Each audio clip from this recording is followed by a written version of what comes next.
dear beloved, Boss Mike, Cervera.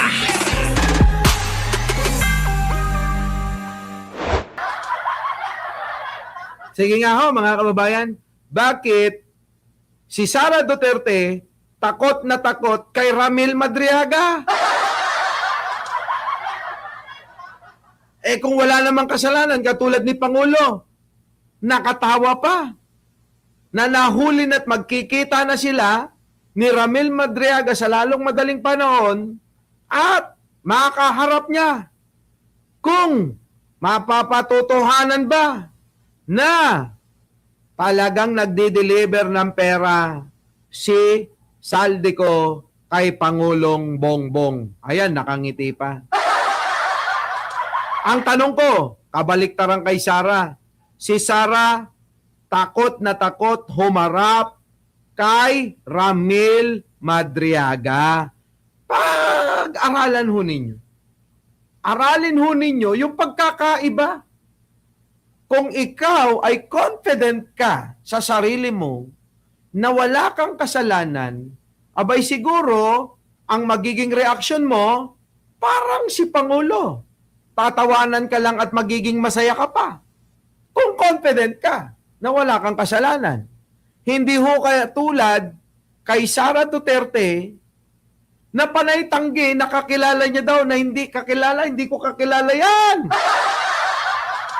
Diba? Hindi ko kakilala si Ramil Madriaga.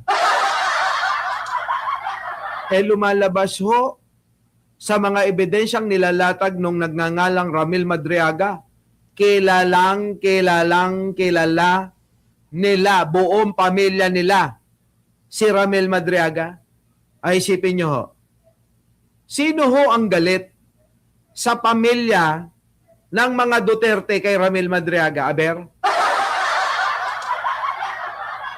Sige nga ho. Di ba? Kung hindi pa tinawag na bakla, sino? Si Baste ni Ramil Madriaga, doon daw sa pag-uusap ng tatay niya si Digong, ang tawag daw ni Digong sa kanya bading. Bading, bakla, badap, syokla, manyunyupa. Di ba?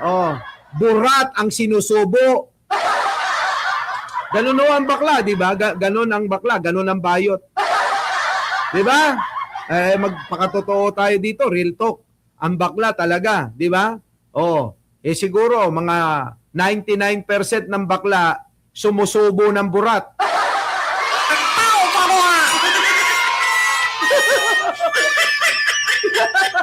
Di ba? Di ba? True, totoo. Magpakatotoo tayo. Di naman tayo mga bata rito Yung po talaga alangan naman na paligoy-ligoyan pa natin yung ang bakla manunubo ng burat. Manyunyupa. Diba? Sumusubo ng utin. Ganun.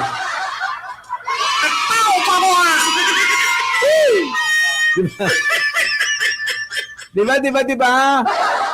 Hindi, paano pa natin i-explain? Wala na yun lang talaga. Ayan, si Pangulo. Tuwan-tuwa. Ngayon, eto, tignan nyo, i-connect na natin yung sinasabi natin, meron nung, pinagsasabi si Baste, ayan. Linggo naman ngayon, di ba? Linggo naman, kaya pwede naman na medyo, XXX tayo, di ba? Linggo ngayon, baka nakakalimutan nyo.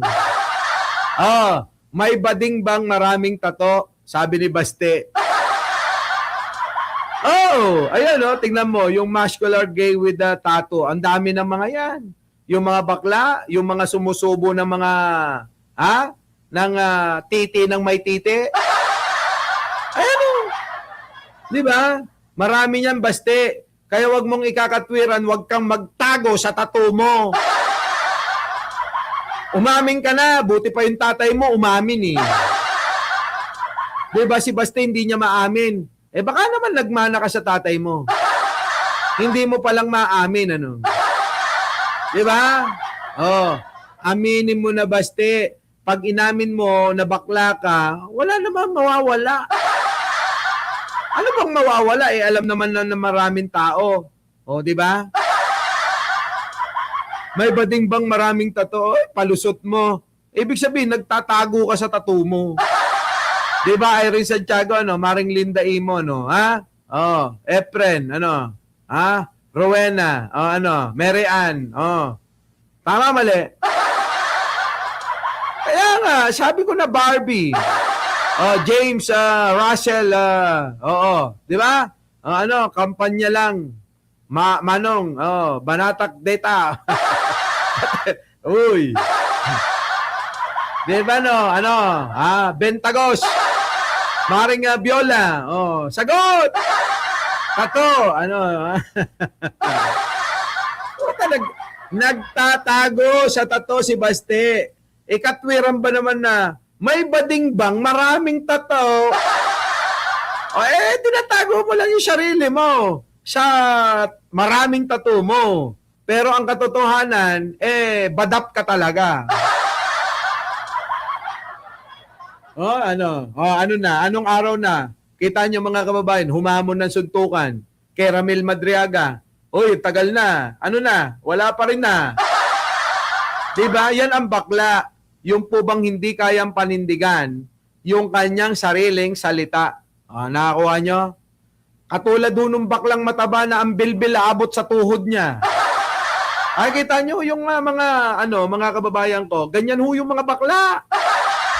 Nakatulad ni Baste. Hindi ko nila lahat, ha? Pipip! Hindi ko nila lahat ang mga bakla. May likas lang talagang mga bakla na katulad ni Baste. At yung baklang mataba, nasing taba ng mukha niya, yung braso niya.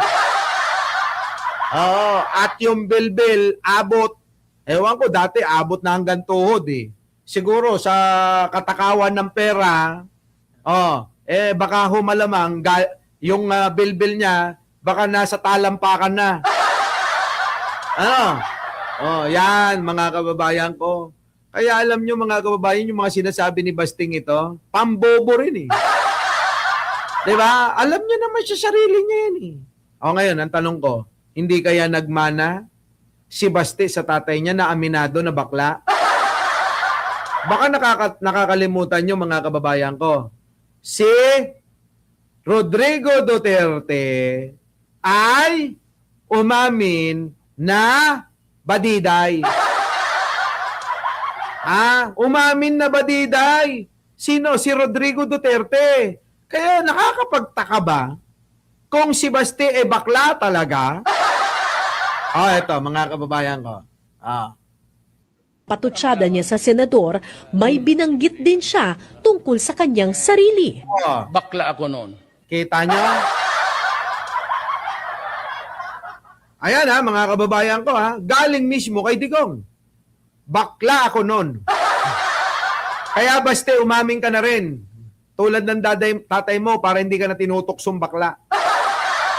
Kaya nga ako, pag tinawag akong bakla, halika rito, tsupain kita. Ganun agad. Bakla ka ba? Oo. Anong masama kung bakla ako? Bakit? Gusto mong magpatsupa? Di ba? Ganun lang eh. Di butata. Bakit? Masama ba loob mo sa bakla? Ako, masama loob ko sa mga baklang ayaw umamin. Tulad ni Baste, ayaw umamin. Di ba no? Ayan si Pangulong yung Digong. Umamin. Ano sabi? Bukod kasi sa mga patutsada niya sa senador, may binanggit din siya tungkol sa kanyang sarili. Ano? Bakla ako noon. Mabuhay ang bakla ng Pilipinas!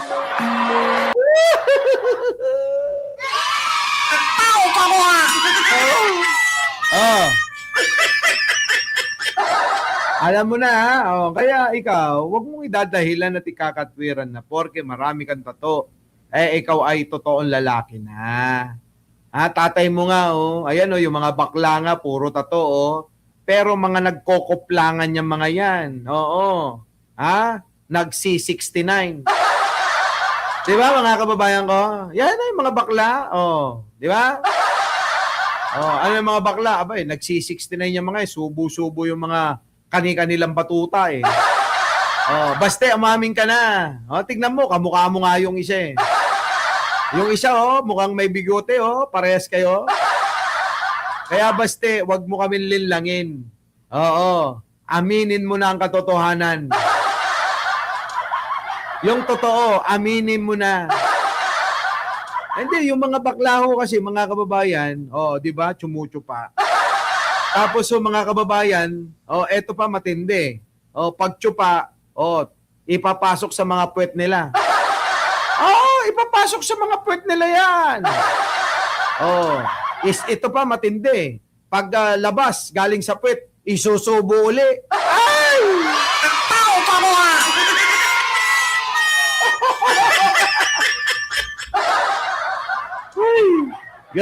Ay, Diyos ko. Baste, ano na? Yung totoo ba? Yung totoo. Ha? Baste, ano ba? Wala namang, ano dyan, marami namang gumagawa niya. di ba? Ewan ko, Diyos ko.